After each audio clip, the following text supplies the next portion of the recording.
नमस्कार विद्यार्थी मित्रांनो, मी सुरेश वराडे साकार एज्युकेशन यूट्यूब चॅनलमध्ये आपलं सर्वांचं स्वागत करतोय.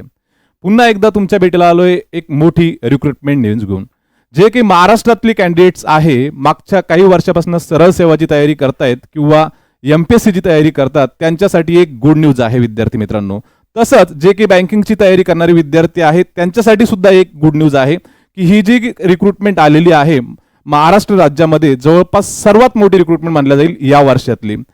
तलाठी भरती आलेली विद्यार्थी मित्रांनो, जवळपास 1539 वॅकन्सी ज्या आहे त्या महाराष्ट्रात रिक्रुटमेंट करण्यात येणार आहे. मग याचं नाव जे आहे यावर्षी चेंज करण्यात आलेलं आहे, ग्राम महसूल अधिकारी म्हणून ठेवण्यात आलेलं आहे. आणि पहिले 2023 मध्ये ही एक्झाम जी आहे TCS ने कंडक्ट केली होती. जवळपास 4000च्या वरती वॅकन्सी ज्या आहेत त्यावेळेस सुद्धा रिक्रूट केल्या होत्या. आणि यावेळेस नंतर 23 नंतर सर्वात मोठी 26 मध्ये 1539 वॅकन्सीची जी आहे रिक्रुटमेंट यावर्षी जी एमपीएससी मार्फत यावर्षी गट क मध्ये देण्यात आलेली विद्यार्थी मित्रांनो. अगोदर TCS मार्फत ही एक्झाम कंडक्ट केल्या जायची, यावर्षी त्यांनी चेंजेस केले आणि एमपीएससी कडे ही एक्झाम वर्क करण्यात आलेली आहे. त्यामुळे जे काही एमपीएससीचे अभ्यास करणारे विद्यार्थी आहे समजा त्यांच्यासाठी एक चांगली न्यूज म्हणता येईल. ओके. आणि जे काही समजा सरळ सेवाची तयारी करणारे विद्यार्थी आहेत त्यांना पारदर्शकतापणा या ठिकाणी पाहिजे होता, तर एमपीएससी कडे गेल्यामुळे पारदर्शकपणा वाढला. आणि जे काही समजा बँकिंगची तयारी करणारे विद्यार्थी आहेत त्यांच्यासाठी पण एक चांगली गुड न्यूज म्हणता येईल. मग आजच्या या व्हिडिओ लेक्चरमध्ये आपण काय बघणार आहोत, तर या तलाठी रिक्रुटमेंटसाठी जे काही समजा एज्युकेशन क्वालिफिकेशन शैक्षणिक पात्रता काय लागते, नंतर वय काय लागतं, नंतर या ठिकाणी सॅलरी कशी आहे. ओके. नंतर या ठिकाणी तुम्हाला नंतर आपण फॉर्म भरताना कोणकोणत्या कागदपत्र आपल्याला अपलोड करायचे आहे, या सगळ्या गोष्टी आपण आजच्या लेक्चरमध्ये बघणार आहोत. आजचं लेक्चर बघितल्यानंतर तुम्हाला कोणता डाऊट या ठिकाणी राहणार नाही. तुम्हाला जे काही प्रॉब्लेम असतील ते तुम्ही कमेंट सेक्शन मध्ये आपल्याला विचारू शकता विद्यार्थी मित्रांनो. ओके. तर आपण स्टार्ट करूया आजच्या या व्हिडिओ लेक्चरला. ओके.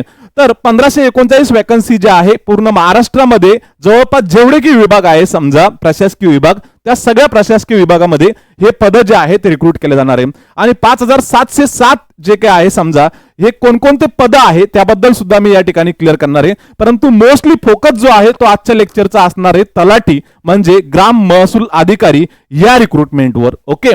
तर तलाठी जो आहे हा मेन जो आहे हा जो काही समजा प्रशासकीय अधिकारी म्हणजे ग्राउंड लेवलचा जो काही प्रशासकीय अधिकारी आहे, सुरुवात जी होती समजा प्रशासकीय अधिकारीची ते होते तलाट्यापासून. ओके. किंवा ग्राम महसूल अधिकारी असं त्याला म्हटल्या जातं. ओके. तर सर्वात मोठी ऍड आहे यावर्षीची. ओके. तर 5707 वॅकन्सी ज्या आहे ग्रुप सी च्या आलेल्या आहे म्हणजे गट क च्या. ओके. आणि तलाठीची शुद्ध पत्रिका मार्फत ही ऍडव्हर्टाईज जी आहे कालच याच्यामध्ये काय केली त्यांनी मर्ज केली ग्रुप सी मध्ये. तर 1539 वॅकन्सी आहे ग्राम महसूल अधिकाऱ्याच्या किंवा तलाठीच्या. आणि यावर्षी एक्झाम कोण कंडक्ट करणार आहे, तर महाराष्ट्र पब्लिक सर्व्हिस कमिशन म्हणजे एमपीएससी. ओके. मग मागच्या वर्षीपर्यंत TCS एक्झाम कंडक्ट करत होतं, फक्त सिंगल एक्झाम होती आणि डायरेक्ट सिलेक्शन होतं. परंतु यावर्षी चेंजेस करण्यात आलेले. मग ग्रुप सी चा जसा पॅटर्न आहे तसाच यावर्षी तलाठी एक्झामचा पॅटर्न असणार आहे. मग या ठिकाणी प्री एक्झाम तुम्हाला द्यायची, मेन्स एक्झाम द्यायची आहे. मग एक एक्झामचा पॅटर्न कसा असणार आहे मी त्या पुढे तुम्हाला क्लिअर करतोय. ओके. चला, ही परीक्षा जी आहे गट क मध्ये संयुक्त परीक्षामध्ये तुम्हाला कंडक्ट केल्या जाणार आहे. मग या ठिकाणी बघा कोणकोणत्या पदासाठी भरती आहे, तर विचार केला तर या ठिकाणी सर्वाधिक पदे जे आहे ते तलाठी सेक्शन मध्ये आहे. ओके. तलाठीचे आहे 1539 पदे जवळपास. नंतर लिपिक आणि टंकलेखक हे जे आहे ग्रुप सी मध्ये येतात, यांची सुद्धा रिक्रुटमेंट चालू आहे. नंतर लिपिक टंकलेखक इंग्रजी आणि मराठी, नंतर कर सहाय्यक, नंतर तांत्रिक सहाय्यक, हे टोटल जर आपण लावली यांची इथं 5707 वॅकन्सी. सर्वाधिक वॅकन्सी ज्या आहेत तलाठीच्या आहे ग्राम महसूल अधिकारीच्या विद्यार्थी मित्रांनो. ओके. जे जे इलिजिबल कॅन्डिडेट्स आहेत त्या सर्व विद्यार्थ्यांनी या ठिकाणी काय करायचे, अप्लाय करायचे. मग या ठिकाणी जे आहे ऍप्लिकेशन नंतर एक्झामची प्रीची डेट जी आहे ती कधी आहे. ओके. ऑफलाईन एक्झाम होणारे सर्व विद्यार्थ्यांनी, अनेक विद्यार्थ्यांनी या ठिकाणी ऑफलाईन एक्झाम होण्यासाठी ग्रुप सी ची ओके एमपीएससी ने ठरवलं होतं की यावर्षीची ग्रुप सी ची एक्झाम जी आहे ती ऑनलाईन घेण्यात येणार आहे, घ्यायचं ठरवलं होतं. पण अनेक विद्यार्थ्यांनी या ठिकाणी ऑनलाईन एक्झामला विरोध दर्शवला आणि एमपीएससीनं माघार घेतली आणि पुन्हा ही एक्झाम जी आहे ती ऑफलाईन पद्धतीनं ओएमआर शीट मार्फत घेण्याचं ठरवलं आणि हे नोटिफिकेशन मध्ये त्यांनी सांगितलं. साधारणतः 25 ऑक्टोबर 2026 रोजी ओएमआर ऑफलाईन मार्फत ही काय होणार आहे, एक्झाम होणार आहे. नंतर एक्झामची जे काही अर्ज करण्याची लास्ट डेट आहे ओके, तर 5 ऑगस्ट 2026 आहे ओके, 5 ऑगस्ट 2026. यामध्ये कोणकोणत्या पदांची रिक्रुटमेंट केल्या जाणार आहे लक्षात घ्या. उद्योग निरीक्षक या 9 जागा आहे. नंतर तांत्रिक सहाय्यक जे आहे 3 जागा. नंतर कर सहाय्यक यामध्ये 282 जागा. नंतर आरटीओ सहाय्यक मोटार वाहन निरीक्षक 461 जागा. नंतर लिपिक टंकलेखक मंत्रालयीन प्रशासकीय विभाग तसेच राज्य शासनाची महाराष्ट्रातील विविध कार्यालय यामध्ये आहे 1864 जागा. आणि ग्राम महसूल अधिकारी म्हणजे तलाठी याच्या आहे कालच ऍड झाली ही 1539 वेकन्सीज आहे. आणि वरिष्ठ अभिलेखापाल यांच्या सुद्धा या ठिकाणी वेकन्सी आहे विद्यार्थी मित्रांनो ओके, त्या आहे 11 जागा ओके. किती आहे तर या ठिकाणी 11 जागा त्यांनी दिलेल्या आहे ओके. तर अशा पद्धतीने या ठिकाणी नोटिफिकेशन आलेलं आहे. क्लिअर आहे. तर पुढे बघा विद्यार्थी मित्रांनो, तर 1500 आहे वरिष्ठ अभिलेखाच्या 11 लाख. मग महाराष्ट्रामध्ये तलाठी झाल्यानंतर सॅलरी किती असेल ओके. सुरुवातीला बेसिक पे जो आहे तुमचा असणार या ठिकाणी पे स्केल 25,500, पण इन हँड किती येणार आहे सुरुवातीला, ग्रॉस मंथली सॅलरी किती आहे तर ती आहे जवळपास 40,000 ते 44,000 रुपये पर मंथ ओके. मग इन हँड किती येते समजा तर 35 ते 40,000 रुपये ओके. याच्या सोबतच डिअरनेस अलाउन्स असेल, हाऊस रेंट अलाउन्स असेल, ट्रॅव्हल अलाउन्स असेल, मेडिकल अलाउन्स असेल, अदर अलाउन्सेस असेल, हे सगळे अलाउन्सेस जे आहेत यामध्ये ऍड केले जाते विद्यार्थी मित्रांनो. तर बेसिक पे स्केल जो आहे तो आहे तलाठीचा 25,500 म्हणजे ग्राम महसूल अधिकारीचा ओके. तर या ठिकाणी सॅलरी पण चांगली आहे आणि वर्किंग कल्चर पण चांगलं आहे विद्यार्थी मित्रांनो. मग या ठिकाणी अर्ज कोण करू शकतो ओके, अप्लाय कोण करू शकतो या ठिकाणी तलाठी भरतीला, तर शैक्षणिक पात्रता जी आहे मान्यता प्राप्त विद्यापीठाची पदवी आवश्यक आहे या ठिकाणी. मग या ठिकाणी BA असेल, बीकॉम असेल, BSc असेल, BE असेल, B.Pharm असेल ओके, इग्नो मधून ग्रॅज्युएट झालेला असेल किंवा YCM मधून ग्रॅज्युएट झालेला असेल, हे सर्व विद्यार्थी या ठिकाणी अप्लाय करू शकतात ओके. वयोमर्यादा मी तुम्हाला पुढे इथे क्लिअर करतो ओके. नंतर निवड प्रक्रिया कशी आहे या ठिकाणी 2 फेज मधून जायचे. तुम्हाला पूर्व परीक्षा द्यायची आहे आणि मुख्य परीक्षा द्यायची आहे ओके. नंतर नोकरीचं ठिकाण कुठे असणार आहे तर महाराष्ट्रामध्ये जे काही विभाग आहे त्या विभागामध्ये तुमचं नोकरीचं ठिकाण असणार आहे. म्हणजे ज्या ठिकाणी सजा आहे समजा तालुका वाईज त्या सजाच्या ठिकाणी तुमचं काय असणार आहे नोकरीचं ठिकाण असणार आहे. आणि मेनली तालुका प्लेस किंवा जे काही ग्रामीण भागामध्ये याचं जॉबचं जे आहे हे कल्चर असणार आहे की जॉबचं त्या ठिकाण असणार आहे समजा ओके. तर अशा पद्धतीने या ठिकाणी तुम्हाला शैक्षणिक पात्राचा जो कॉलम आहे तो या ठिकाणी क्लिअर केला. मग वयोमर्यादा काय, वयोमर्यादाच्या बाबतीत सांगायचं झाल्यास 1 ऑक्टोबर 2026 पर्यंत म्हणजे सर्व उमेदवारासाठी 1 ऑक्टोबर 2026 पर्यंत जे जनरल नंतर EWS कॅटेगरीमध्ये विद्यार्थी येतात त्यांच्यासाठी जास्तीत जास्त 38 वर्ष म्हणजे 38 वर्षापर्यंत या ठिकाणी काय करू शकतात अप्लाय करू शकतात. म्हणजे 1 ऑक्टोबर 2026च्या आतमध्ये ज्यांचं 38 वर्ष कंप्लीट झालेलं नाहीये ते विद्यार्थी या ठिकाणी अप्लाय करू शकतात. म्हणजे 38च्या खालचे विद्यार्थी जे आहेत अप्लाय करू शकतात. नंतर जे काही समजा मागासवर्गीय आहे ओके, ओबीसी असेल इतर असेल समजा, तर यांच्यासाठी 43 वर्ष या ठिकाणी काय आहे वयोमर्यादाची लिमिट आहे विद्यार्थी मित्रांनो ओके. आणि हे जे दिव्यांग विद्यार्थी आहे यांच्यासाठी आहे 45 जवळपास किती 45 ओके. तर अशा पद्धतीनं वयोमर्यादा 1 ऑक्टोबर 2026 पर्यंत 38 वर्षापेक्षा कमी असलेले विद्यार्थी जनरल आणि EWS कॅटेगरी आणि जे काही समजा रिझर्व्ह कॅटेगरीचे आहेत त्यांच्यासाठी आहे 43. क्लिअर आहे. तर अशा पद्धतीनं वयाचा जो काही मुद्दा आहे तो या ठिकाणी मी क्लिअर केलेला आहे विद्यार्थी मित्रांनो ओके. मग निवड प्रक्रिया कशी आहे तर निवड प्रक्रिया या ठिकाणी तुम्हाला 2 फेज मधून जायचंय. मग या ठिकाणी पहिली जी आहे तुमची असणारे स्टेप फर्स्ट प्री परीक्षा म्हणजे पूर्व परीक्षा पूर्णपणे ऑब्जेक्टिव्ह टाईप असणारे या ठिकाणी. नंतर मुख्य परीक्षा ही जी आहे ती पोस्ट वाईज मी तुम्हाला सांगतो, परंतु तलाठीची कशी असणार आहे ग्रुप सी ची एक्झाम कशी असणार आहे त्याबद्दल सुद्धा मी इथे क्लिअर करतो. नंतर थर्ड स्टेप जे आहे मुख्य परीक्षा झाल्यानंतर तुमचं कागदपत्र पडताळणी म्हणजे डॉक्युमेंट व्हेरिफिकेशन होणार आहे. नंतर अंतिम गुणवत्ता यादी लागणारे, फायनल मेरिट लिस्ट लागणारे. ओके, ते सुद्धा कॅटेगरी वाईज. ओके, आपापल्या कॅटेगरीनुसार ही गुणवत्ता यादी लागणार आहे. क्लिअर आहे. तर या ठिकाणी प्री एक्झाम, नंतर मेन्स एक्झाम, नंतर डॉक्युमेंट व्हेरिफिकेशन्स आणि लास्टला फायनल मेरिट लिस्ट, अशा पद्धतीने तुमची काय होणार आहे या ठिकाणी निवड होणारे विद्यार्थी मित्रांनो. ओके, तर पुढे महत्वाच्या तारखा. मग महत्वाच्या तारखा या ठिकाणी मी सांगतोय तुम्हाला. तर ऍप्लिकेशन जे आहे ते चालू झालेले, ऑलरेडी ऍप्लिकेशन चालू आहे जुलैमध्ये. ओके, लास्ट डेट जी आहे अप्लाय करण्याची ग्रुप सी सर्व पोस्टसाठी तलाठी सहित, तर ती आहे 5 ऑगस्ट. ओके, आणि फी भरण्याची तारीख जी आहे ती आहे 8 ऑगस्ट लास्ट डेट. ओके, नंतर जे काही समजा ऍडमिट कार्ड आहे ते परीक्षेपूर्वी उपलब्ध होईल आणि पूर्व परीक्षा जी आहे तिची डेट सुद्धा मी तुम्हाला पुढे इथे क्लिअर करतो वेळापत्रकानुसार. तर हे जे आहे महत्वाच्या तारखा तुमच्या समोर ठेवतोय विद्यार्थी मित्रांनो. ओके, चला पुढे बघा विद्यार्थी मित्रांनो. महत्वाच्या तारखा ज्या आहे, परीक्षा दिनांक कधी आहे, तर साधारण परीक्षा दिनांक या ठिकाणी तुम्हाला 25 ऑक्टोबर 2026 रोजी पूर्व परीक्षा आहे. 25 ऑक्टोबर 2026 रोजी पूर्व परीक्षा आहे ग्रुप सी ची, म्हणजे तलाठीची. आणि मुख्य परीक्षा जी आहे ती साधारणतः 27 डिसेंबर 2026 ला होणार आहे तलाठीची. ओके, ग्रुप सी च्या ऍडव्हर्टाइज मधून आपण ह्या डेट घेतलेल्या आहे विद्यार्थी मित्रांनो. ओके, तर ह्या महत्वाच्या तारखा ज्या आहेत ते या ठिकाणी मी क्लिअर केल्या. मग पुढे बघा विद्यार्थी मित्रांनो, परीक्षा पॅटर्न कसा आहे.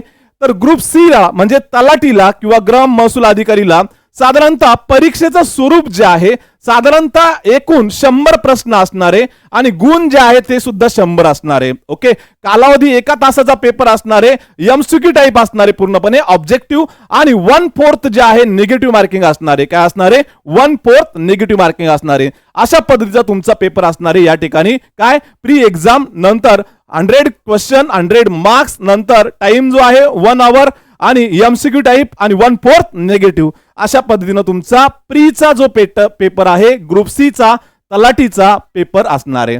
नंतर पुढचा मेनचा पेपर कसा असणार आहे विद्यार्थी मित्रांनो, तर या ठिकाणी मेनचा पेपर तुमच्या समोर डिस्कस करतोय. साधारणतः या ठिकाणी जे काही समजा पेपर 1 जो आहे तो 200 मार्काचा असणार आहे, यामध्ये 200 गुण असणार आणि पेपर 2 मध्ये सुद्धा 200 गुण, टोटल 400 गुणाचा पेपर होणार आहे. किती? 400 गुणाचा, म्हणजे 400 मार्काचा पेपर होणार आहे जो की समजा मेन्स होणार आहे तलाठीचा तो. ओके, मग यामध्ये सब्जेक्ट कोणते? यामध्ये मराठी जे आहे 50 क्वेश्चन 100 मार्कासाठी, आणि जे काही डिफिकल्टी लेवल असेल ती 12वी लेवल, आणि माध्यम जे आहे मराठी, आणि यासाठी टाइम दिलेला आहे 1 तास. ओके, नंतर पुढे इंग्रजी जे आहे साधारणतः 50 क्वेश्चन 100 मार्कासाठी, आणि डिफिकल्टी जी आहे ती डिग्री लेवलची असेल, आणि या ठिकाणी माध्यम इंग्रजी या दोघांसाठी 1 तास दिलेला आहे. आणि वस्तुनिष्ठ पर्यायी बहुपर्यायी असणारे ऑब्जेक्टिव्ह पेपर असणारे. ओके, मराठी सुद्धा ऑब्जेक्टिव्ह असणारे आणि इंग्लिश सुद्धा ऑब्जेक्टिव्ह असणारे. साधारणतः हे 50 क्वेश्चन आणि हे 50 क्वेश्चन, टोटल 200 मार्क जे आहेत ते मेन्स एक्झामचे मराठी आणि इंग्लिश साठी असणारे. आणि दुसरा पेपर जो आहे तो असणारे साधारणतः सामान्य अभ्यास व बुद्धिमत्ता चाचणी. या ठिकाणी 100 क्वेश्चन 200 मार्काला, आणि डिफिकल्टी लेवल जे आहे पदवी लेवलची असेल म्हणजे डिग्री लेवलची, आणि पेपर जो आहे मराठी आणि इंग्रजीमध्ये उपलब्ध असेल, आणि टाइम जो आहे 1 आवर, आणि इथे सुद्धा ऑब्जेक्टिव्ह असेल, डिस्क्रिप्टिव्ह पेपर नसेल विद्यार्थी मित्रांनो. तर अशा पद्धतीने मेनचा पॅटर्न जो आहे तलाठीचा किंवा ग्रुप सी परीक्षेचा या ठिकाणी मी तुमच्यासोबत डिस्कस केलेला आहे. अर्ज कसा करायचा आहे, तर अर्ज करताना तुम्हाला काळजी घ्यायची आहे, लक्षात ठेवा चुका होऊ द्यायच्या नाहीये. ओके, पहिले काय करायचंय, एमपीसीचं जे काही अधिकृत पेज आहे, वेबसाईट आहे, त्याच्यावर जायचंय. ओके, गेल्यानंतर त्याच्यावर रजिस्ट्रेशन करायचंय, लॉग इन करायचंय विद्यार्थी मित्रांनो. नंतर ऑनलाईन अर्ज भरून आवश्यक माहिती तुम्हाला भरायची आहे. ओके, नंतर कागदपत्र अपलोड करायची आहे तुम्हाला. ओके, नंतर फी भरून अर्ज फायनल सबमिट करायचा आहे. ठीक आहे, तर या 5 प्रोसेस मधून तुम्हाला जायचंय. ठीक आहे, ओके, तर अशा पद्धतीने तुम्हाला अर्ज करायचा आहे. क्लिअर आहे?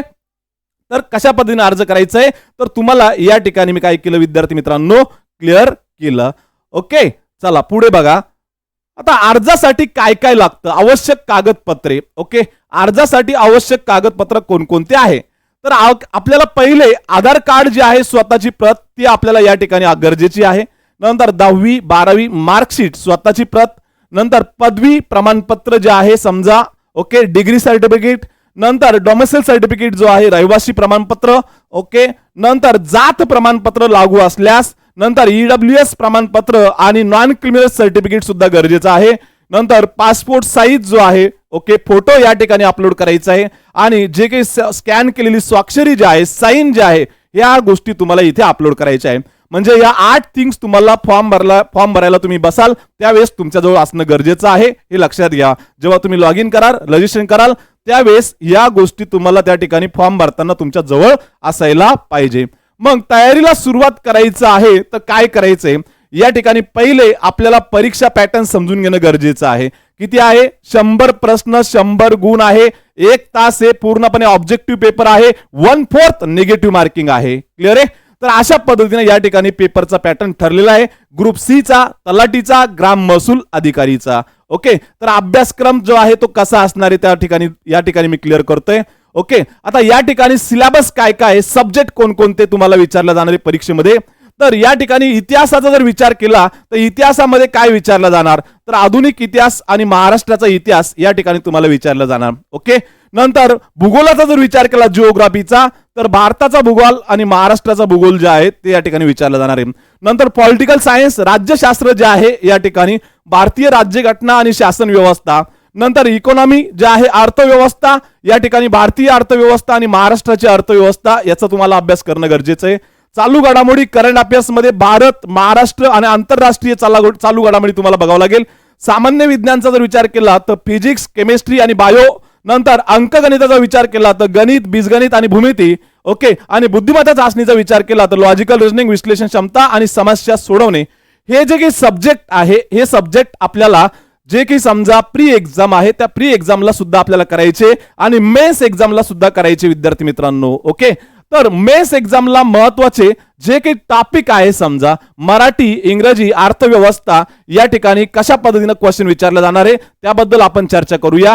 मराठीचा जर विचार केला तर मराठीमध्ये सर्वसामान्य शब्दसंग्रह, वाक्यरचना, नंतर व्याकरण, म्हणी, वाक्यप्रचार यांचा अर्थ आणि उपयोग, तसेच उतार्यातील प्रश्नांची उत्तरे. नंतर इंग्रजीचा जर विचार केला तर कॉमन वोकॅबरी, नंतर सेंटेन्स स्ट्रक्चर, ग्रामर, नंतर यूज ऑफ इडियम्स, फ्रेजेस, नंतर मीनिंग्स, नंतर कॉम्प्रेशन ऑफ पॅसेज. नंतर अर्थव्यवस्थेचा जर विचार केला तर भारतीय अर्थव्यवस्था, राष्ट्रीय उत्पन्न, शेती, उद्योग, परकीय व्यापार, बँकिंग, लोकसंख्या, दारिद्र्य व बेरोजगारी, मुद्रा आणि राजकोषीय नीती इत्यादी. नंतर शासकीय अर्थव्यवस्था, अर्थसंकल्प, लेखा, लेखापरीक्षण इत्यादी. नंतर चालू घडामोडीचा जर विचार केला आपण समजा तर जागतिक तसेच महाराष्ट्रासह भारतातील चालू घडामोडी, राज्यशास्त्र, नंतर भौतिकशास्त्र, नंतर वनस्पतीशास्त्र, रसायनशास्त्र, प्राणीशास्त्र आणि आरोग्यशास्त्र. नंतर अंकगणिताचा विचार केला तर बेरीज, वजाबाकी, गुणाकार, भागाकार, दशांश, नंतर या ठिकाणी टक्केवारी इत्यादी टॉपिकचा आपल्याला काय करावं लागणार आहे, या ठिकाणी अभ्यास करावा लागणार आहे. नंतर बुद्धिमत्ता चाचणीचा जर विचार केला तर उमेदवार किती लवकर व अचूकपणे विचार करतो याच्यावर तुम्हाला या ठिकाणी काय करणार आहे, क्वेश्चन विचारले जाणार आहे. तर अशा पद्धतीने या ठिकाणी ग्रुप सी चा, नंतर ग्राम महसूल अधिकारीचा व तलाठीचा सिलेबस तुमच्या समोर मी डिस्कस केला विद्यार्थी मित्रांनो. ओके, तर या ठिकाणी बघा भाग 2 मध्ये तुम्हाला काय काय विचारलं जाईल. तर भाग 2 मध्ये साधारणतः अंकगणित मी तुम्हाला सांगितलं, बेरीज, वजाबाकी, गुणाकार, भागाकार, अपूर्णांक, दशांश आणि टक्केवारी. बुद्धिमत्ता जे आहे analogy, series, coding, decoding, classification, direct sense, logical reasoning. नंतर परीक्षेचं माध्यम मराठी, इंग्रजी, पदवी स्तरावरील प्रश्न. नंतर महत्वाच्या बाबी ज्या आहे एमसीक्यू असणार, 1 तास कालावधी असणार, 100 प्रश्न, 100 गुण, 1/4 निगेटिव्ह. ओके, हे पहिलेच सांगून झालेलं आहे आपलं. क्लिअर आहे? तर अशा पद्धतीने जे आहे भाग 2 असणार आहे या ठिकाणी. ओके, मग भाग 2 मध्ये पेपर 2 सामान्य क्षमता चाचणी विषयामध्ये खालील घटक उपघटकांचा समावेश असेल. ओके, तर कोणकोणते घटक आहे बघा या ठिकाणी. ओके, तर आपण सामान्य बुद्धिमापन व आकलनचा विचार केला तर उमेदवार किती व अचूकपणे विचार करू शकतो हे आजमावण्यासाठी. नंतर चालू घडामोडी, जागतिक तसेच महाराष्ट्रासह भारतातील. नंतर अंकगणित व संख्यांकी. नंतर माहितीचा अधिकार अधिनियम 2005. नंतर 5वं भारतीय संघ राज्य व्यवस्था, भारतीय राज्यघटना, स्थानिक स्वराज्य संस्था, कार्यकारी मंडळ, न्यायमंडळ, विधिमंडळ इत्यादी. नंतर आधुनिक भारताचा, विशेषतः महाराष्ट्राचा इतिहास आणि भारताचा व महाराष्ट्राचा भूगोल. हे जे आहे हे आपल्याला रीड करावं लागेल. मग सर हे रीड कुठून करावं त्याच्याबद्दल मी सुद्धा सांगतो मी तुम्हाला विद्यार्थी मित्रांनो. ओके, टेन्शन घेऊ नका तुम्ही. क्लिअर आहे? आता बघा या ठिकाणी सामान्य विज्ञान मध्ये काय करायचंय, या ठिकाणी भौतिकशास्त्र, प्राणीशास्त्र, रसायनशास्त्र, वनस्पतीशास्त्र. ओके, अर्थव्यवस्थेमध्ये नियोजन व विकास अर्थशास्त्र, समग्रलक्षी अर्थशास्त्र, वद्य आणि विकास, सार्वजनिक वित्त, आंतरराष्ट्रीय व्यापार. नंतर भारतीय अर्थव्यवस्था, भारतीय अर्थव्यवस्थेची आव्हाने व आर्थिक सुधारणे, भारतीय शेती व ग्रामीण विकास, सहकार, मौद्रिक व वित्तीय क्षेत्र, सार्वजनिक वित्त आणि वित्तीय संस्था, उद्योग व सेवा क्षेत्र, पायाभूत सुविधा विकास, आंतरराष्ट्रीय व्यापार आणि भांडवल, महाराष्ट्राची अर्थव्यवस्था, हे अर्थशास्त्रामध्ये करायचे. नंतर पुढे बघा, या ठिकाणी अभ्यासासाठी काय काय रिसोर्सेस आहे ते या ठिकाणी मी तुम्हाला सांगतो विद्यार्थी मित्रांनो.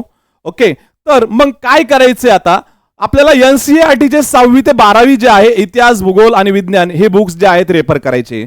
नंतर महाराष्ट्र राज्य पाठ्यपुस्तक जे आहे इतिहास, भूगोल आणि राज्यशास्त्र हे बुकला रेफर करायचे. चालू घडामोडीसाठी योजना, नंतर कुरुक्षेत्र आणि वर्तमानपत्र हे रीड करायचे.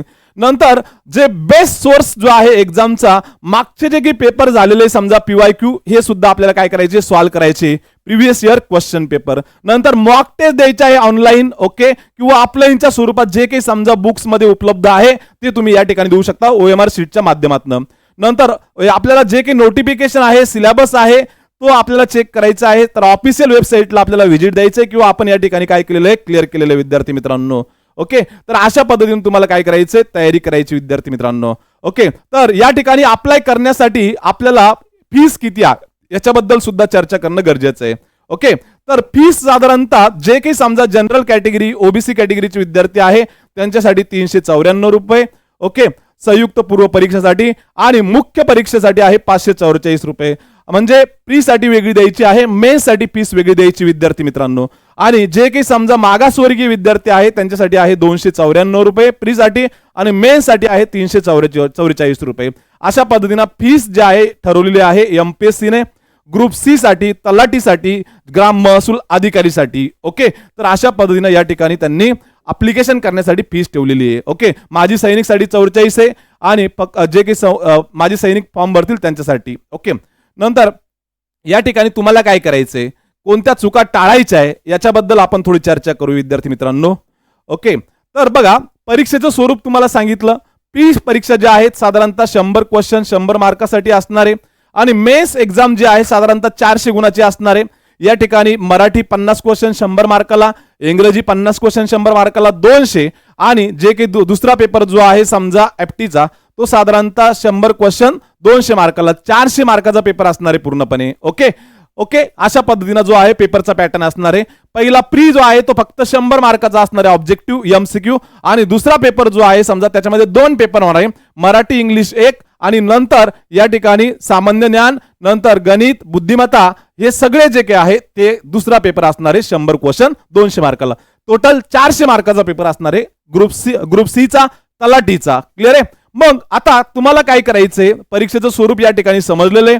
मग तुम्हाला ह्या चुका टाळायच्या आहे. शेवटच्या दिवशी अर्ज करण्यासाठी वेट करायचा नाहीये, चुकीची माहिती भरायची नाहीये, कागदपत्र अपलोड करताना सुद्धा व्यवस्थित लक्ष द्यायचे, फोटो नंतर सिग्नेचर हे जे आहे योग्य फॉर्मॅट मध्ये तुम्हाला भरायचे. ओके, नंतर फायनल सबमिट करण्यापूर्वी एकदा अर्ज चेक करायचा आहे तुम्हाला आणि फी भरल्यानंतर ऍप्लिकेशन प्रिंट तुम्हाला स्वतःजवळ जतन करून ठेवायची आहे. ओके, स्वतःजवळ सेव्ह करून ठेवायची विद्यार्थी मित्रांनो. या चुका तुम्हाला काय करायचे, टाळायचं आहे. ओके, तुम्हाला काय करायचे, पहिले शेवटच्या दिवसाची वाट पाहायची नाहीये, आतापासूनच प्रिपरेशन चालू करायचे विद्यार्थी मित्रांनो. ओके, ऍड आल्यानंतर सुरुवात करायची त्याच्यापेक्षा आतापासूनच अभ्यासाला सुरुवात करा. सर्व कागदपत्रे स्वतःजवळ तयार ठेवा. पूर्व आणि मुख्य परीक्षेचा अभ्यास आतापासूनच सुरू करा. नंतर अधिकृत वेबसाईटवर अपडेट्सवर नियमित तपासा. मॉक टेस्ट आणि प्रिव्हियस इयर क्वेश्चन पेपर नेहमी सॉल्व्ह करा. कशासाठी, लवकरात लवकर आपल्याला पॅटर्न समजण्यासाठी विद्यार्थी मित्रांनो. क्लिअर आहे. तर अशा पद्धतीनं जे काही अभ्यासक्रम आहे, कोणकोणत्या गोष्टी आपल्याला करायच्या आहे हे आपल्याला इथे काय केलं, मी क्लिअर केलं. कोणत्या गोष्टी टाळायच्या आहे आपल्याला अभ्यास करत असताना हे पण करणं गरजेचं आहे. कोणत्या गोष्टी टाळायच्या आहे बघा, निगेटिव्ह मार्किंग असणार आहे. तर निगेटिव्ह मार्किंग असल्यामुळे आपल्याला कोणकोणत्या गोष्टी टाळायच्या आहे. अभ्यासक्रम पूर्ण वाचायचं आहे. ओके, अर्धवट अभ्यास करायचा नाही. अर्धवट अभ्यास जो आहे तो पूर्ण धोक्याचा असतो, हे लक्षात ठेवा. ओके, नंतर मॉक टेस्ट जे आहे ते द्यायचे आहे. जे अनेक विद्यार्थी जे आहे ते फक्त अभ्यास करतात, स्वतःला चेक करत नाही. नंतर previous year question paper solve करतच नाही, त्यांना मार्क कमी येतात, त्यामुळे ते काय करतात, सॉल्व्ह करतच नाही, स्वतः न्यूनगंड निर्माण करतात स्वतःमध्ये. तर PYQ जे आहे ते सॉल्व्ह केले पाहिजे.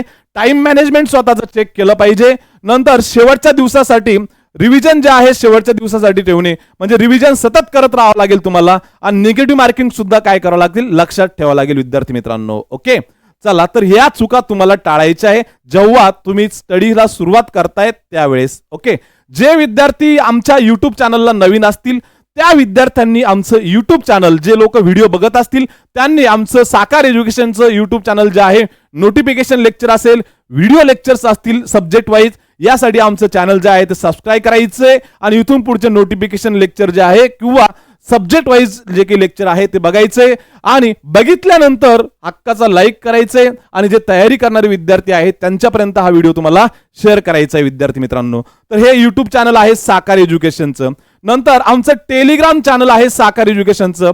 याच्यावर आम्ही जे काही रिक्रुटमेंट रिलेटेड जे काही अपडेट्स आहे, नंतर एक्झाम अनालिसिस असेल, या सगळ्या गोष्टी ज्या आहेत ते आम्ही टेलिग्राम चॅनलवर सेंड करत असतो. त्याकरता साकार एज्युकेशन नाशिक हे टेलिग्राम चॅनल तुम्हाला काय करायचं विद्यार्थी मित्रांनो, जॉईन करायचं आहे.